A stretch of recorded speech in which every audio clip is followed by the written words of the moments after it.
Hi, everyone. This is Jayni Hein from the Institute for Policy Integrity again.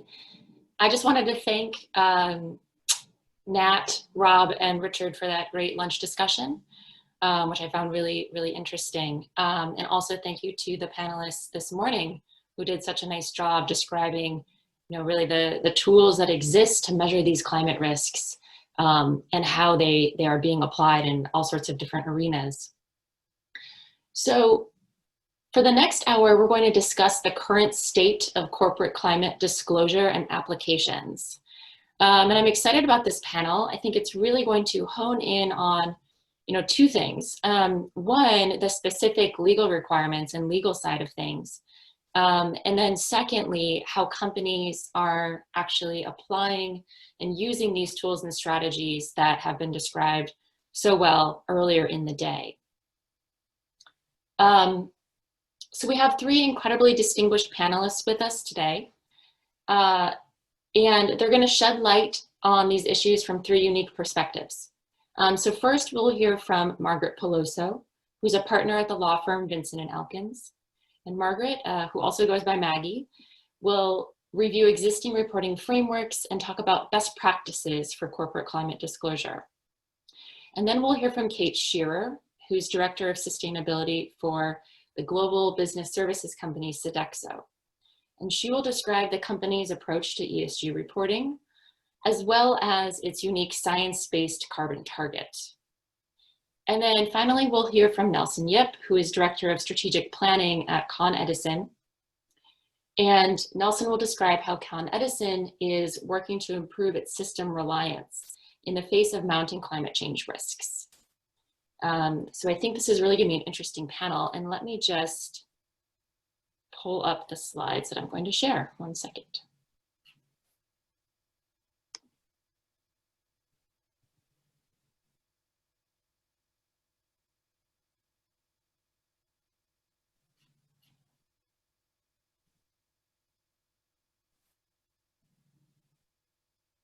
Okay, so I want to start by just telling you a little bit more about Maggie Peloso. She is a partner at Vinson and Elkins, where her practice focuses on environmental and climate change law. She handles a variety of matters relating to climate change, including risk management, with an emphasis on the changing regulatory environment and adaptation issues. She works on a variety of complex environmental litigation, as well as the notice and comment process on a wide range of federal environmental regulations. Before I turn it over to Maggie, I just wanted to remind folks that if you have questions, please type them into the Q&A function instead of the chat so that I can see them all in one place, and all of us can. Okay, Maggie, over to you. Thank you, Jayni. Thanks for having me today. It's really good to be here with you all, even though it is by this virtual medium. So on Sunday, in the New York Times opinion section, there was this article by SEC Commissioner Allison Herron-Lee, in which she concluded that voluntary disclosures are not getting the job done and called on the SEC to identify climate risks and metrics that should be disclosed now. I think based on the panels we've heard this morning, everyone has a clear sense that climate is here. It is disrupting the markets in some way. It has the potential to be a much bigger disruptor in the future. And right now, the state of climate disclosures, the topic of this panel, it's the Wild West. You see a whole bunch of really different things going on as companies are thinking about responding to pressures from investors, regulatory regimes abroad, particularly in Europe if they're European regulated or have European investors, and then just kind of the day-to-day, what's required to be a good corporate citizen right now. This is an area that's really dynamic and interesting for lawyers because here in the US, there is not a whole lot of law around it, and the expectations of our clients are changing every day. So with that in mind, there are three principal topics that I want to cover with you today. The first is materiality. This is a CLE panel, so we will talk a little bit about the law that does exist today. And then I want to talk a bit about lack of standardization in reporting and what that means, and particularly to pose the question, is that a good thing or a bad thing? And then finally, I'll give you some of my tips and tricks on best practices from counseling clients in both climate and ESG disclosures. So let's begin by talking about materiality. As many of you will be familiar, under the SEC's rules, materiality lies in the eyes of management. And the general standard for materiality is that a reasonable investor would have to think that the information that you're disclosing changes the total mix of information available in a significant way. And right now, that's been a real struggle for climate, because over time, when you look at the kinds of climate analyses that most companies are doing, they make assumptions about an orderly transition, right? So we will slowly, over the next few decades, reorder the energy economy and change how we do business, and that will all happen in an organized fashion. And when that's at the basis of how you're thinking about your climate scenarios and how the world is going to change, typically what you see is you see small impacts that are many decades in the future. And if that's what you're looking at against a threshold of significantly altering the total mix of information that's available, not many of those risks are going to rise to the level of materiality for most companies. Even in the oil and gas space, where I do a lot of work, when you look at scenario analyses, they don't tend to produce a lot of material impacts.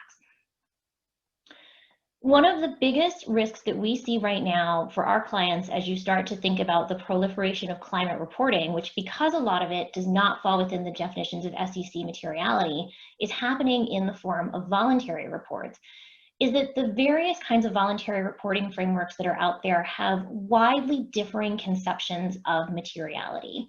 So to give you a couple of examples that really are in tension or at least contrast very significantly with what we see from the SEC.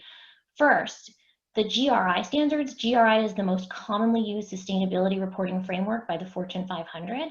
Look at the impact the company has on the world. So it's almost turning the idea of materiality in the SEC sense on its head. So it's not saying, you know, what are all these external factors doing to you and your ability to generate return? It's saying, your impact on the world. That's a very different way of thinking about what information is material.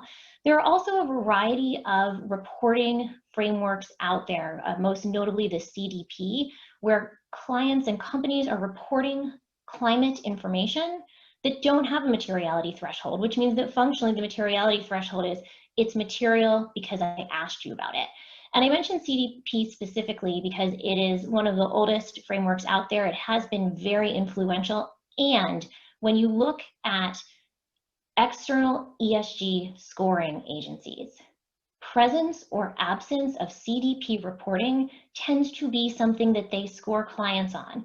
And so functionally what that means is if you are working with companies that are trying to figure out how to get their ESG scores or their climate scores up, one of the conundrums they're going to have to face is, do I report on all this information that might or might not be material to me because I want this good score? The other real tension that I think comes from this proliferation of definitions of materiality is that a lot of this information is getting disclosed because there is a subset of investors who care very much about it. And I think that that can be tricky because if you look at the history of how climate and sustainability reporting began, a lot of it was run out of public relations functions, investor relations functions, parts of organizations that didn't necessarily come back up through legal. And when you're thinking about a sustainability report as a document that's supposed to make people feel good about you and it's just part of messaging and telling your story, that probably is really appropriate. But now that you're in this brave new world where there's a bunch of information that's going into that report that doesn't necessarily meet the SEC's definition of materiality, but you have a subset of investors who you know consider that information to be material, it creates the potential for some real tensions and some real questions about how companies ought to think about managing and vetting their climate and sustainability reporting. Jayni, may I have my next slide, please?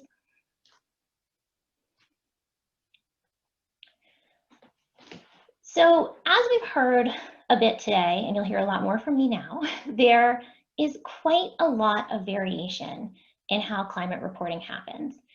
While TCFD has emerged as the common framework, it is just that, right? TCFD, I apologize, calls for reporting on governance, strategy, risk management, and metrics and targets.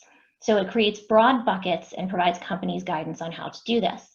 TCFD also has supplemental guidance on the conducting of scenario analysis. But unlike some traditional financial stress testing, TCFD does not, in fact, specify scenarios. So what that means when we get to actual reporting is that companies that are reporting under the TCFD framework are doing a whole lot of different things. they're using different scenarios, or even if they're using the same scenario, they're disclosing different kinds of information about what they found in their scenario analysis or what they thought was important to them. And as a result of that, it can be really, really hard to compare what comes out of different TCFD reports. The investor community has started to talk about this a lot, and we actually have seen some discussion of it from the SEC's ESG subcommittee and advisory subcommittee, because if you don't have standardization in reporting, and you're looking at all of the investment dollars that are flowing into trying to facilitate the transition to the low carbon economy, or just more generally into ESG, it can be really, really hard to know if climate factors or ESG more broadly are making a difference in corporate performance when you don't have a consistent set of ESG data or climate data to look at. So from an investor perspective, we would want more standardization than what we see broadly in climate reporting right now. However, as I told you earlier, I want to pose the question to you, is the lack of standardization in climate reporting really a bad thing? Let me give you an example. We started to see some standardization emerging throughout most of the oil and gas industry over the last couple of years. The vast, vast majority of oil and gas companies that report under TCFD run their scenario analysis using the IEA's scenarios for demand. Those scenarios project an orderly transition, and they project very robust natural gas demand out until 2040. Pretty much all oil and gas companies use them because what they hear from their investors is they want everybody running the IEA scenario because it provides some more comparability in results. However, there are two things that that doesn't do. The first is it doesn't account for disorderly transition. So for the potential that there are breakthrough technologies or other sudden shifts that would make demand change dramatically. The other thing it doesn't do is it doesn't account for short-term stressors. I will tell you candidly that no one I work with in the oil and gas industry had even started to think about running a short-term price testing scenario that would come anywhere close to the price stress that the industry experienced with the collapse of OPEC Plus at the start of COVID. And I think that one of the things that that shows us is that when you're thinking about scenario analysis and creating and testing scenarios, people will, as we heard in the last panel over lunch, play to the scenario a little bit. And so I think that the real question we have to ask when we think about what do we want in terms of climate reporting and do we want uniformity is who is it really for? Because one of the arguments that I would make to you is that if one of the reasons that we're doing climate reporting and we're doing scenario analysis is because we want to promote resilience of the companies that are doing that analysis, we need to be thinking about it as a tool for imagination. And if that's what you want to do, you want people to run long-term scenarios, short-term scenarios, scenarios where you get hit by a hurricane and then prices crash, all kinds of things that are really out of the box, you know, the double black swan kinds of events. And if you standardize what has to go into the scenario analysis and you reduce it to a cookbook, the odds that you'll see that kind of creative thinking and real meaningful energy devoted to thinking about what physical and transition climate risks look like for individual companies and how they might converge to create real problems is really diminished. Jayni, may I have my next slide? So finally, I just want to leave you with some tips about how to deal with this going forward. The first thing I'll say here is I do have TCFD's framework up on this slide because TCFD has emerged as the standard. If you're doing voluntary climate reporting, that is really what has come to be expected. The other picture on the slide is just to note that a number of the major organizations that do voluntary frameworks for climate and sustainability reporting have recently announced that they're going to work together to create a comprehensive reporting system. I think that's important and it's something to watch carefully because the targets have moved a lot, particularly around sustainability reporting over the last few years, and I think that's going to continue to evolve. One of the things that I find most challenging in my own practice is helping clients to think not just about what goes into this year's climate report, but if I use a particular framework, what's it going to mean for a coming year? For example, many of our clients use the GRI framework for sustainability reporting. Many of them, however, were also very surprised to learn this year that the GRI was putting out a sector-specific standard for the oil and gas industry. It's out for public comment now, closing in just a few days. And that standard is going to require much more robust reporting of Scope 3 emissions than many of our clients have thought about doing, or frankly would be capable of right now. And so as you think about clients who are just wading into this space or thinking about how to expand or change reporting, being able to look around the corner and think about what's coming next, I think, is really important. Second, when you are disclosing, I think it's really important to be clear, to think about the guts of what went into the scenario analysis and what of that is not proprietary or is not sensitive client data or data about who we lend to that we wouldn't want out in the public space, but to say, here's how we built our model, here's the kind of information we put into it, and this is what came out of it. Because I think that until we get to something that looks like more standardization, if that ever happens, that kind of clarity is really important for the information you're disclosing to have value to investors. Second, as I mentioned earlier in this talk, I think it is really important to remember that some investors are going to treat all of this information as material. For a lot of companies, that means that they may need to rethink who's looking at their climate reporting before going out. Do you need a board committee that's devoted to climate? Do you need to have your climate report go through an existing board committee? Risk or NomGov-PAC are pretty common choices, but this is an issue that's becoming of increasing importance, and this data needs to be treated with a lot of seriousness. Third is don't forget opportunities. I think we see an awful lot of climate reporting that is really, really focused on the risks, focused on the scenario analysis, focused on all the bad things that might happen and why they won't be so bad. But climate change, as the economy is being reordered, if we really do shift flows of capital to get to the low carbon economy, there's a lot of money out there that's been raised to deal with this problem, or it's been raised to invest in energy that now needs to go to low carbon energy. So there is a lot of opportunity out there for companies who are really able to communicate their story well. Fourth, I think it's important to think about short-term stress testing as well as longer-term scenarios. That is certainly not something that is sort of in the baked cake around TCFD analysis at this point in time, but I think if you're thinking really seriously about climate risk, being able to understand the dynamics and the relationships between short and long-term stressors is going to become increasingly important. And then the last thing is the question of, should you make a net zero pledge? This has been really trendy for quite some time. I have a lot of thoughts about it, and I'm sure my fellow panelists too, so I'll leave it at that, and I'll look forward to discussing it with them later. Thanks so much, Maggie, for that really informative presentation. So the format of this panel, we're going to change it up a little bit, and I'm planning to ask the panelists just 1 or 2 questions each right after their presentations, and then I'll move on to the next panelist, and then we'll still save time at the very end for a couple general questions. In the interest of time, Maggie, I'm just going to ask you one quick follow-up. So as has been discussed a little bit already today, there's a real absence of federal leadership on what is required in terms of climate risk disclosure. Can you speak a little bit about the benefits and potentially the drawbacks of having this void really being filled by private companies and investors sort of on their own, coming up with best practices? What are the benefits of that approach, and what is being left on the table by this void of federal leadership? So I'll start with the second part of that question first. I think what's being left on the table right now are 2 things. The first is, of course, the ability to get standardized information that's clearly comparable across the market. And I think that's why you're seeing so much attention to this at the CFTC and the SEC at this point in time. And I think that's something that is likely to continue.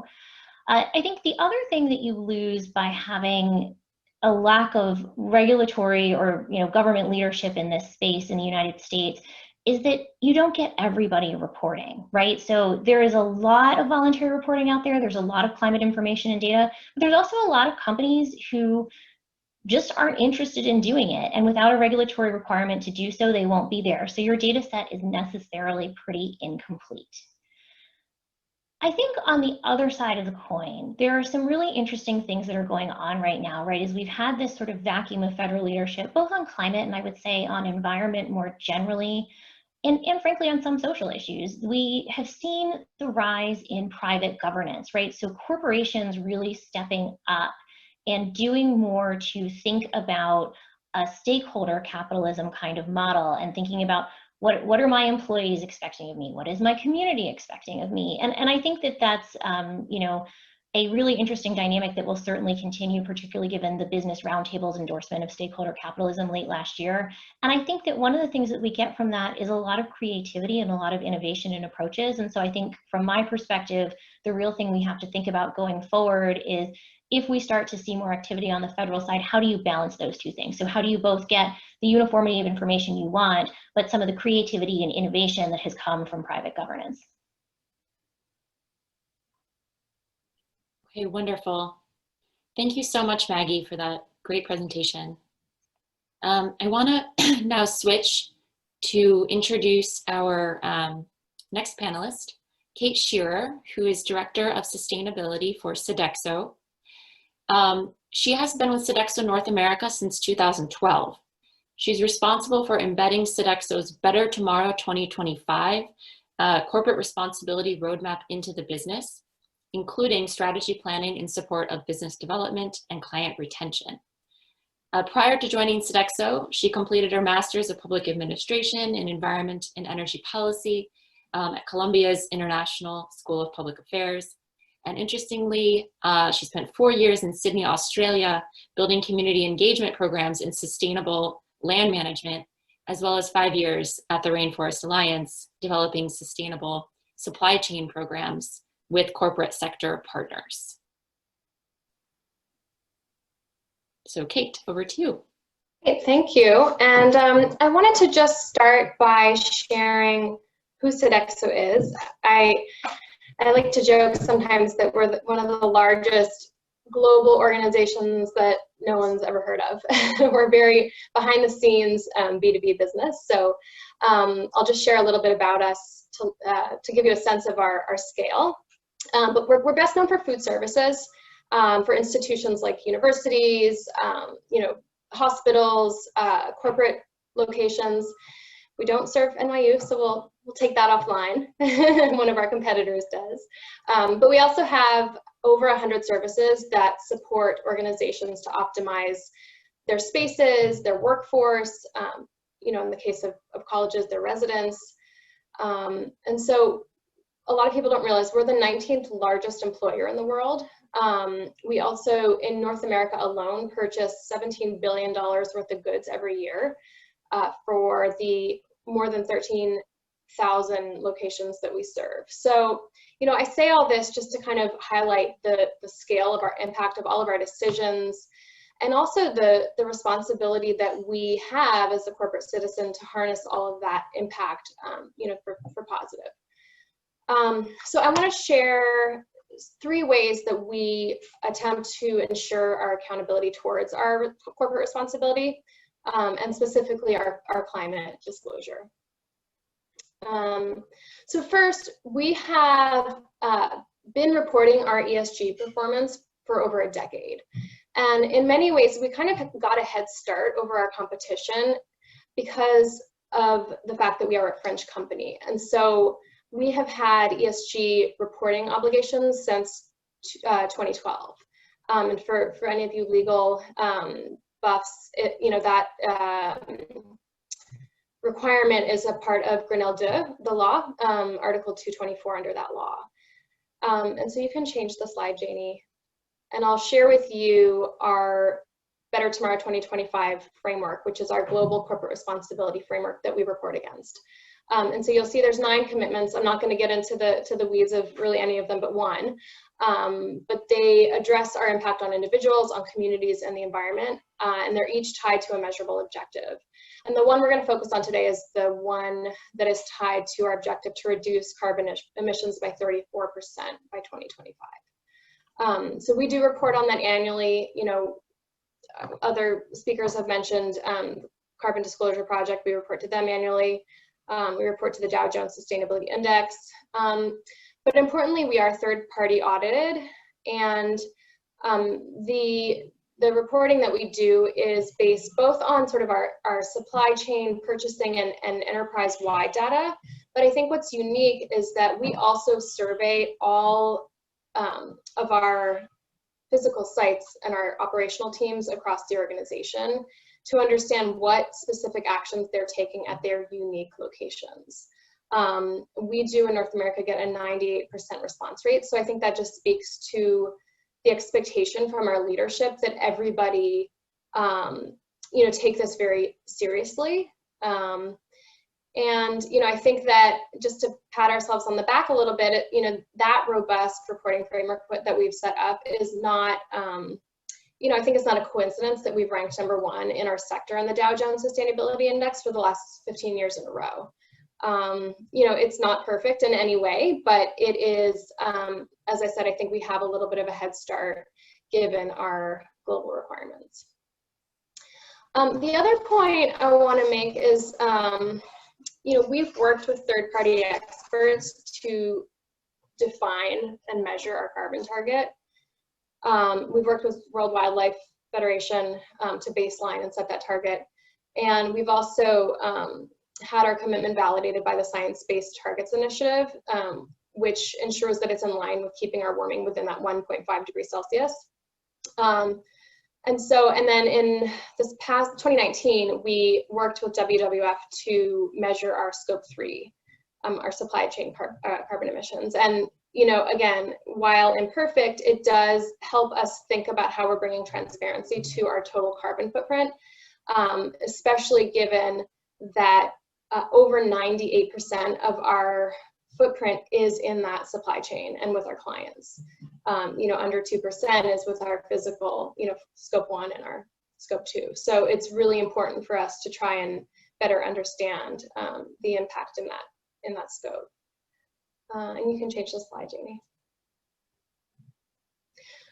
And what we know by, you know, working on our impacts and the different, you know, pieces of that metric is that reducing food waste is the #1 most impactful action that Sodexo can take to reduce our carbon emissions.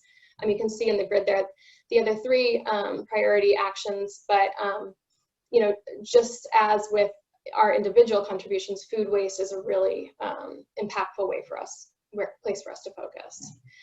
And so we are, you know, the third thing that I think is unique about our focus on really bringing sort of transparency around our work and driving progress is that we're capitalizing on that food waste disclosure to bring preferential financial credit to our business. So last year we renewed a $1.3 billion revolving credit facility and changed it so that it now awards a pricing adjustment based on our food waste performance. And so we're measuring that through a waste reduction program that we have in place called Waste Watch, powered by LeanPath. It allows us to measure our reductions at a site level, and it really gives the organization a really strong incentive to perform, and not to mention that sort of external validation of our progress in that space. So, you know, I think there's different levers that we're trying to pull to ensure accountability towards, you know, towards our target, you know, and towards, you know, just ensuring that we're making progress towards it.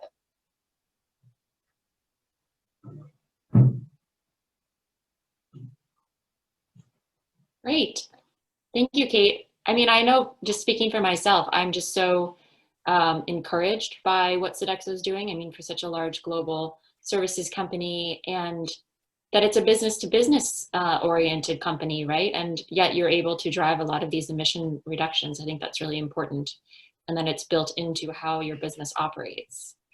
I wanted to ask just 2 quick follow-up questions. You know, one is, what factors really drive the company's overarching climate risk strategy? If, for instance, do Sodexo's clients ever specifically request greenhouse gas emission mitigation measures, or some of the reporting that you're already doing? Yeah, and I mean, you nailed it on the head. You know, being more B2B, we really are driven by our clients. I mean, there's the risk for us. It's less, you know, in a food service, in a restaurant sector or food manufacturing, for example, product scarcity, supply chain disruption, costs, those are all really major factors, I think, driving their decisions. For us, we have a really broad client mix, broad product mix, like flexible menus that we can pivot really easily if needed. So the risk to us isn't necessarily in supply chain disruption so much as it is, client expectation. And so for us, a lack of action on climate in the eyes of our clients is a total client retention risk. More and more we're getting sort of into a more B2C space, and our customers are really shifting their consumption preferences and expectations of what we bring them. But even more so, our clients often have their own climate targets. And so they expect us to be contributors to those, those goals. We are in their scope 3. And so, we really do win and lose contracts over this.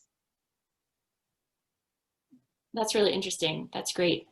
And then a quick follow-up question, and you slightly touched on this, but, are there physical climate risks that are affecting Sodexo directly? Is Sodexo already planning for things like climate change adaptation in terms of how it operates? Yeah, and again, it's a little bit different for us. We have 500,000 employees globally, so our people are absolutely critical to our success. And when they're impacted, our business impacted. And I think what the pandemic really, really highlighted for us was we had still have thousands of sites that are temporarily closed because our customers are at home. And so we lost, nearly a third of our Q3 revenues relative to last year. And, in the 8 years I've been with the organization, I've seen that kind of similar impact play out in response to climate events that have, temporarily disrupted our business, maybe in a more localized way. So I remember a couple years ago, Hurricane Harvey, I was actually out in Texas a couple weeks later with a group of people, and our sites were underwater. We had employees whose homes were completely underwater, and they could not perform their business. And I think someone earlier spoke about that labor productivity risk, and that really struck a chord for me. And I think the pandemic has actually provided us with a couple of valuable lessons that we can ultimately apply to the context of climate change adaptation. We had to very quickly mobilize to minimize the impact of our temporary site closures. We, redeployed employees from some of the sites that had closed, like our universities, corporate offices, and shifted them to sites that were absolutely at capacity, our hospitals, our senior centers, were just in need of extra support. So, we were able to figure out a system to kind of, quickly upskill and, retrain for those different environments.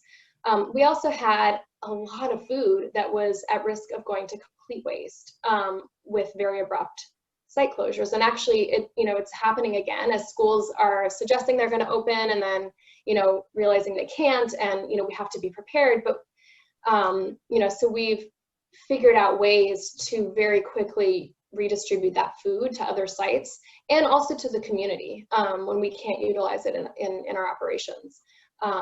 There's a very large increase in food insecurity right now that we're able to address in some way with that. So, and these are two practices that we're absolutely going to be adapting more and more for disruptions that arise from climate events. Wonderful. Thank you so much, Kate, for that presentation. Just one quick takeaway that I got from that is if you are a client of another business that provides service for you, you can make clear that you care about climate change goals and you want to set goals, and that your company's own climate goals, can hopefully be met by who you work with. So I think that's a really good takeaway. Okay, so I want to introduce our third panelist now, Nelson Yip, who is Director of Strategic Planning at Edison, where he currently shapes the company's climate resiliency plans and clean energy future strategy. He has a wide range of experience with Edison, having worked for nearly 20 years on policy, electric operations, and emergency management. Elson developed Con Edison's advocacy positions for climate change, cybersecurity, the Regional Greenhouse Gas Initiative, and renewable portfolio standards. He also played a central role in Con Edison's efforts to restore and improve electrical systems after Superstorm Sandy. So I'm so pleased that we have Nelson with us, and I will turn it over to you. So Jayni and everyone else, thank you for the opportunity to be here with such a distinguished panel and also to discuss such an exciting topic. So many of you already are familiar with Con Edison. We provide safe and reliable electric, gas, and steam service in New York City and also the surrounding areas, including Westchester.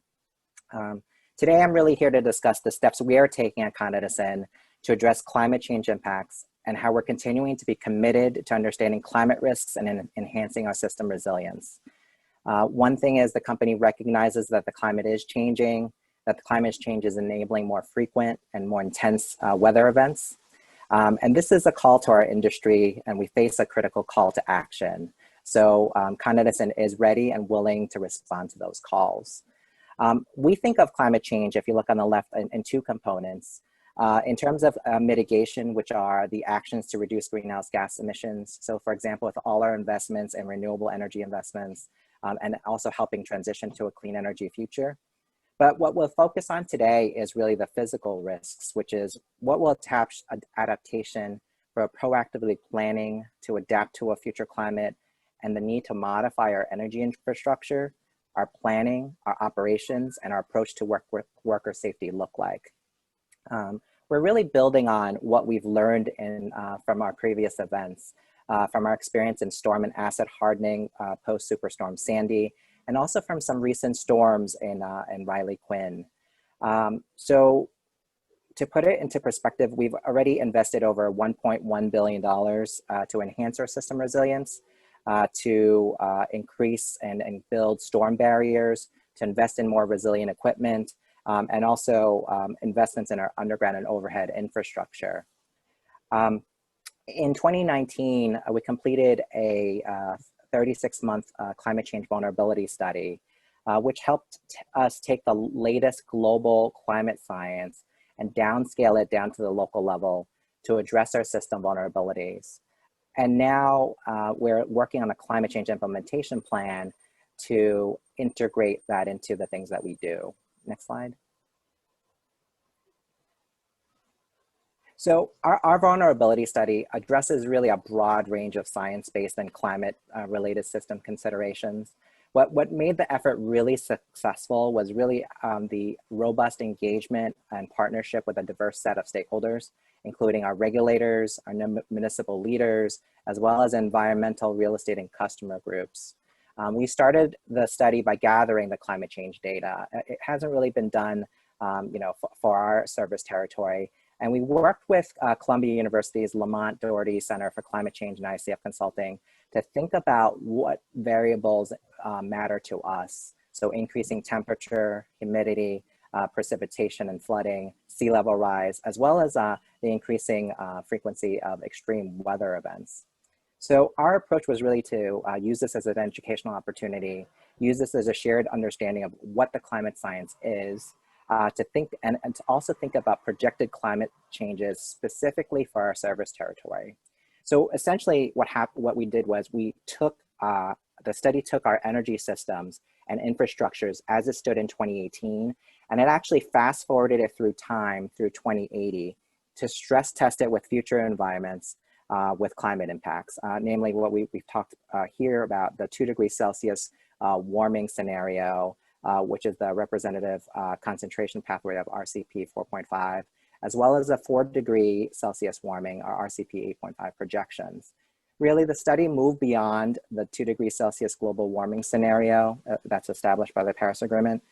In other words, we are preparing for a more severe climate change scenario in our planning.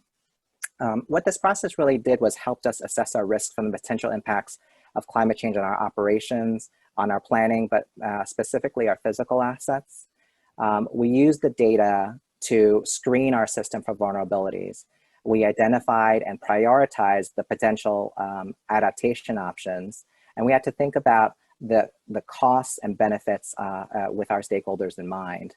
And finally, we would determine the signposts we needed of when to renew and review the climate science, and to think about how do we think about investment decisions or adaptation options over time. So one thing that came out of it was the vulnerability study estimated that we would need to spend between 1.8 billion to 5.2 billion over the next 30 years to fortify our systems. We would expect that most of this investment will incur incrementally as the higher standards that we're building in and looking to change are designed into our construction and engineering plans. Next slide. The first step is understanding what our climate risks are to our system. That's through the study. The implementation plan, which we'll be filing at the end of this year, is going to look at how we're integrating adaptation into our everyday, as well as our long-range business planning processes. So effectively, how are we integrating it into our work? We are focusing on really 4 areas. How do we design and review? How do we build? How do we maintain and asset manage? And how do we respond accordingly? So in terms of the design and review, we're reviewing ways to incorporate resiliency in our designs. So we're reviewing our engineering specifications, our procedures, our planning processes, making sure that we're keeping the same safety and reliability, but enhancing our resiliency. We're thinking about, we've seen a lot post large storms and events. We have done storm hardening. So we look at what the damage has been. We have built back higher, we've built back stronger, and also we've built back better after events. But now what we're doing is we're reviewing our design standards with and incorporating future climate considerations. So that way we look at how we can change our design criteria for new assets, for replacements, and to think about when do we need to take actions for existing assets, but also balance that with considering flexibility for upgrading. The other piece is, what we've been informed with these new risks are, with the increasing temperature, we have to think about the life cycle of the equipment that we have based on our asset ratings. So we have to review our asset management programs based on the potential of these climate impacts. And finally, other panelists have mentioned before the importance of thinking about signposts and thinking about what we need to do. So we are committed to reviewing our climate science every 5 years or as warranted with a major change in the climate science. We do recognize that in our review and our vulnerability study that there are data gaps in the climate science. So we're trying to learn more, review, and figure out how to address them. The other piece is we recognize that the importance of engineering is important in changing design standards, but they also having a robust climate risk governance process is also really important. So we're working to build a process that's both repeatable, consistent, and sustainable. But throughout it all, we have had amazing and wonderful and continued stakeholder engagement, which is really key to the success of this, both internally and externally. Next slide. So Maggie spoke about the importance of disclosure. So as a company, we are committed to adopting sustainability best practices and industry standards. And since 2011, we have proactively engaged with corporate governance officials of our top shareholders. We're gaining valuable feedback for our board. So our board is actively involved in assessing and guiding the sustainability of our business. We also publish and enhance our annual sustainability report that shows our efforts in this area. But listening to their stakeholders and listening to today, we have adopted several sustainability reporting standards, including the TCFD that Maggie mentioned, the SASB, the Sustainability Accounting Standards Board, as well as industry standards that we've been working on with our industry trade groups, Edison Electric Institute and American Gas Association, which we adopted in 2019. So these disclosures really help our stakeholders understand the financial exposure to climate risk, and really helps companies, especially in our industry, disclose this information in a clear and consistent way. So Jayni, I think we hope to share more of our work to address and advance our climate change adaptation efforts. And this is just one way of how we're thinking about the adaptation portions, because I think it's important. A lot of people hear a lot about the going green and you know, the mitigation portion, but we feel this is as important. Great, thank you, Nelson. That was really clear. I think everyone will appreciate the details of how Con Edison is really thinking about this and planning so far out into the future. You know, I had two quick follow-up questions for you. You know, one is, Con Edison has a really large and diverse service territory, right, with a lot of local variability. So how do you think through and try to plan for, you know, such diverse risks over such a broad service territory? What are some of the techniques that Con Edison uses to try to get a handle on that, including perhaps, you know, specific partners you work with? Sure. So internally for the climate change vulnerability study, we engaged over 100 internal experts, and we also had a really robust working group to work us through this with the study. But from our perspective, looking at you know, we talked about downscaling. So we took the 32 global models and downscaled it to our area. We looked at weather data from our 3 geographic points that we had data for: Central Park, LaGuardia, and White Plains. And we also took a look at it in terms of understanding, you know, what are the risks to both our overhead, underground, and other critical assets and other systems. But then once we did that screen and we looked at it, we had the people internally kind of take a look at, does this make sense? Does this match our engineering design and how we design everything?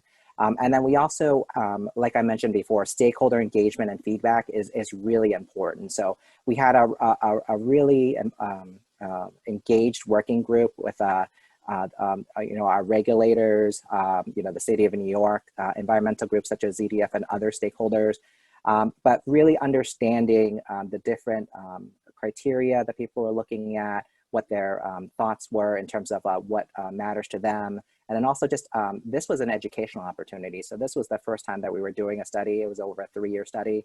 So it was more understanding the mindset, what do we need to do?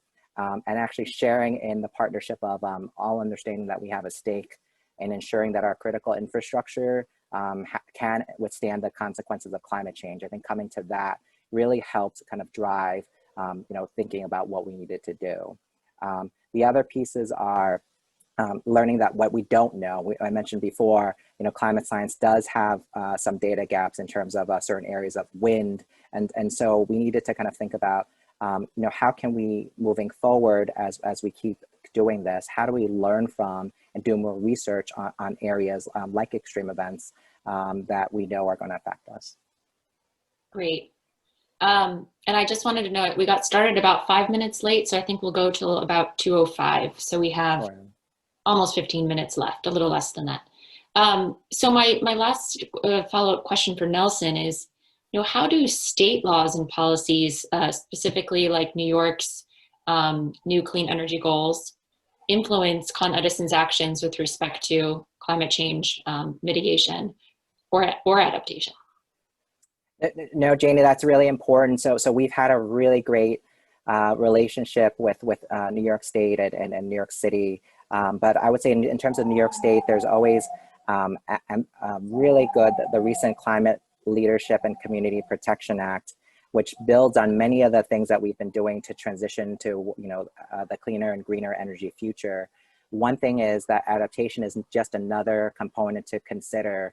So no matter how much we electrify and no matter how much we're doing to mitigate carbon, we want to make sure that we're able to withstand and adapt to all the different futures that the state is as we align to meet the state's goals. I think that the most important part about it is that we've really been continually supported by our state regulators and municipal leaders. And the important thing is to benchmark and learn from the regional infrastructure owners in the state and also nearby states to make sure. So our climate change projection that we selected is in line with various, the city, the state, and regional entities around our region. So to make sure that we're aligned in how we're designing, you know, our critical infrastructure. And finally, I mentioned before, we're continuing to learn. So as there's new research, as there's new thinking and philosophies about it, including with NYSERDA, which is on climate and other advanced research, we're looking to leverage all that and use the state's resources to continue to, like the working group, push us to do even more. As we said before, it's important to understand we're going to go green, and we have Con Edison has an amazing clean energy commitment to do all these to meet the CLCPA. But in the midst of all this, we want to make sure that all the things that we're doing, are incorporating climate change adaptation, because we understand that there has to be an understanding of the consequences of physical climate change, as well as becoming more green. Thank you. Great, thank you so much. That was great. So I want to transition to and do some questions that came in from the attendees. But before I did that, I just wanted to, for the attorneys that are present and have to report for CLE purposes, the code for this session is RISK. So RISK is the code word. And now I'm going to stop sharing these slides so we can see each other better. Okay. So during the panel, we got a couple different questions that seem best directed to Maggie about the climate risk disclosure frameworks and the various frameworks that exist. So kind of combining a couple of the questions that came in, I'll ask, is there value to both having some sort of standardized approach or unified framework that companies need to report under, as well as perhaps some sector-specific variability to identify like specific risks going to specific sectors? So I think there is, and I think that's a trend we're certainly seeing. So for example, Nelson mentioned SASB, right? And SASB's approach over time has been to really focus on drilling down and helping companies to identify what risks are material to them. And they have done that through the development of a lot of industry-specific standards. And I think you're seeing that with the GRI now. They are starting to publish sector-specific standards like the one I mentioned about oil and gas. You're also seeing that with Science-Based Targets Initiative. They just released a methodology to certify targets for the financial sector, and they are looking to do one for oil and gas also. So I think there is a lot of value in those kinds of industry level standardization. I will say some of that was already starting to emerge voluntarily, right? Nelson mentioned the EEI framework and template. I think there are a lot of industries where companies who have been under a lot of pressure to do climate disclosure have been trying to work together to figure out what their common framework would look like. I think that while that is all important, and particularly if your goal is to deliver good information to the financial markets, which is a very important goal and something we should be doing, there is a question of striking balance, right? Because I think when you look at a lot of these standards and the amount of work that goes into really making good disclosures under them, you start to get to questions, and I'd be really curious to hear Nelson's thoughts on this, about what level of effort is reasonable, right? Lots of big companies have 2 or 3 or 4 full-time staff members who just respond to CDP and fill out the write the GRI report and those kinds of things. And so if you've got a lot of framework around stuff that's required, you may just lose the bandwidth to do some of the more creative thinking unless you're a really, really big organization. And so I think we just need to be cognizant that that trade-off is there. So responding to Maggie in terms of just the people doing the reporting, I think the way we approach it is just like we think about safety, just like we think about environmental stewardship. The way we're approaching this is integrating it into the design standards, integrating into the various departments, so that everyone's kind of integrating it into part of the normal process. So over time, all that will be dispersed out into the organization. I think that's what we're trying to do with this effort. Okay, great. Thank you both. There's a question here that maybe is suitable for Kate or Nelson or both. Does business continuity insurance provide any portion of risk mitigation for the risk of closed locations, for instance, or damaged locations due to extreme weather events? That's a good question, which I actually don't know the answer to. Probably Nelson is a little bit more familiar with that. I don't know whether or not we have access to that, and what would what would qualify. So unfortunately, I'm not close enough to that to speak to it. But we as far as I know, in terms of food loss, productivity loss, I don't think there's been too much support for that. Yeah, in terms of the insurance industry, so we're really starting this year to think about the implementation plan. So we just recently ended in 2019 to think about risks. But I would say, I think understanding what our risks are and communicating it to all stakeholders. We have presented internally to our internal groups too, including insurance, to kind of talk about and think about what does this mean and how would this mean in terms of some of these items. So I think it's important and things that we need to think about moving forward. Great. One thing I would just add on that is there is a fair amount of academic literature looking at this topic of business continuity and or construction insurance and climate, and grappling with the topic of whether specific acute climate impacts, big storms, or other interruptions are force majeure events, or whether they would actually be covered by policy. So there is work out there that one can find. And I think I would pay a lot of attention to what happens with all the force majeure litigation that is inevitably coming and has already started due to COVID, because I think that's going to be an area where the law will evolve a lot and will have real applicability to physical climate impacts going forward. Excellent. I had a question related to, just where we are right now in this election year, right? It's on everyone's mind. And if there is a different administration, we may see very different policy priorities and a different SEC that might be more interested in enforcement, for instance. So, for any of you, would you like to opine on how, a potential Biden-Harris administration might think about these issues differently in terms of climate risk disclosures that are required and any action? I'll be the brave one to start. I think there are a couple of objective things we know and then a whole lot of questions. So here are the two objective things I think we know. The first thing we know for sure is that the SEC is an independent agency. So regardless of what a Biden-Harris administration might want to do, they don't have a lot of legal authority to direct the SEC to do anything. By tradition, we do often see the SEC commissioner step down in a presidential transition, but Jay Clayton's term actually goes until the middle of next year, and he and Commissioner Roisman, who's one of the other Republican commissioners, have both come out and said they really don't see the SEC doing much more on ESG disclosures at this point in time. It's not something they're interested in. So that's kind of an exogenous factor that's just there. The other thing we know for sure is that the Biden-Harris campaign has made a real focal point of their campaign reestablishing American leadership with respect to climate. Rejoining Paris would certainly be a big part of that. But I think that one of the interesting things to consider is, given how far out ahead of us European countries really are right now on thinking about financial regulation of climate and climate risk disclosure, that seems like an area that would be ripe for playing catch up, and I could see it being a political priority.